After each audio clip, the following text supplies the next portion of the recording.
A.T. Perry, oh A.T. Perry, wherefore art thou, A.T. Perry?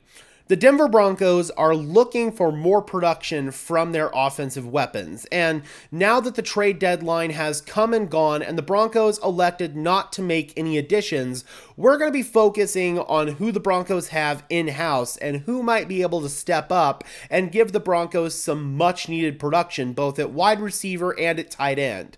The return of Josh Reynolds from both his finger injury and his traumatic event will certainly help matters. He's going to bring the Broncos the wide receiver 2 that they have desperately been looking for, but right now, I think it's fair to say that the Broncos have a little Jordan Humphrey problem. Every single week for like the past month, little Jordan Humphrey has made a boneheaded play that has cost the Broncos points.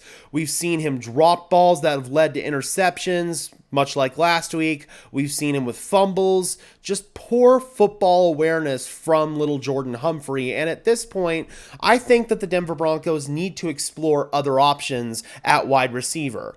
A.T. Perry is a guy that definitely needs to see the field at some point this year just so the Broncos know what they have in him.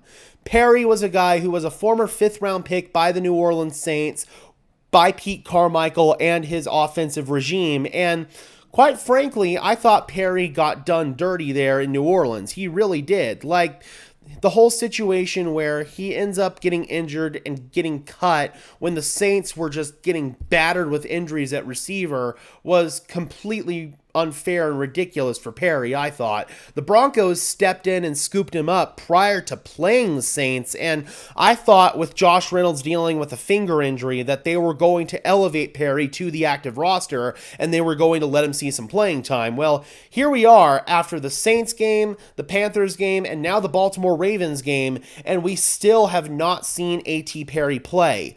I don't understand why the Broncos are so passive about not wanting to play A.T. Perry, quite frankly, because little Jordan Humphrey is benchable right now. He's playing some bad football.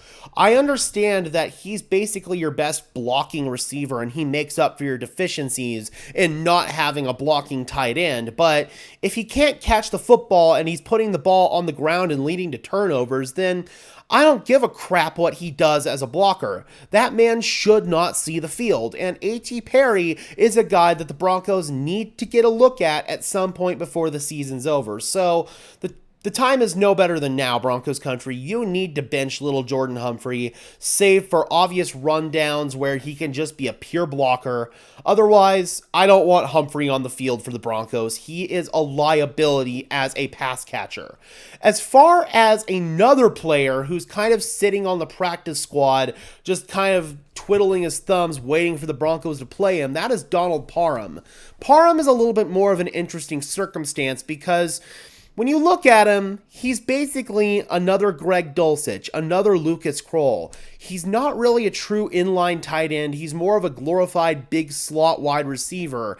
He can't play inline because of blocking deficiencies, and the reason why he got cut from the Chargers this past offseason was because he struggled with dropsies. Last year, he had multiple drops, and that was just kind of a theme for Parham in the later years of his career, and I just think that right now, the Broncos would have already played him if they thought that he would have added something different than what guys like Lucas Kroll and Greg Dulcich, when he was active, were adding to the table. So right now, I just don't think that Donald Parham is going to be activated for the Denver Broncos to the active roster from the practice squad anytime soon.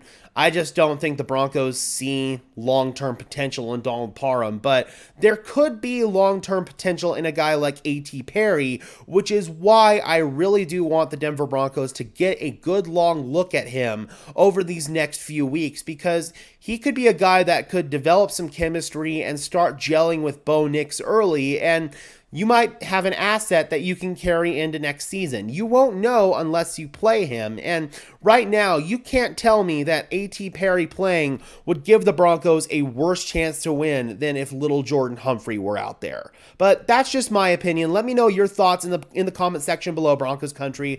Do you guys think that the Broncos need to bench little Jordan Humphrey for A.T. Perry? And additionally, do you think that the Broncos need to let Donald Parham see the field as well? Drop those comments down below, guys. I would love to hear your thoughts, as always. Be sure to leave a like on this video as well as subscribe and ring the bell so these videos appear in your notification feed. I would really appreciate it, guys. Those are both free and easy ways to show your support, helps tell YouTube's algorithm to push us out, and it helps us get seen by more and more members of Broncos country just like you and me. And before we get out of here, guys, I want to tell you about the affiliate partner for today's video, Green Gridiron Helmets. Use code DENSYN, DENSYN, link in the description below to save off your first purchase on NFL team helmets, just like this one, from small replicas to full-size helmets. And until next time, guys, I'm your host, Gage Madrid, saying peace out.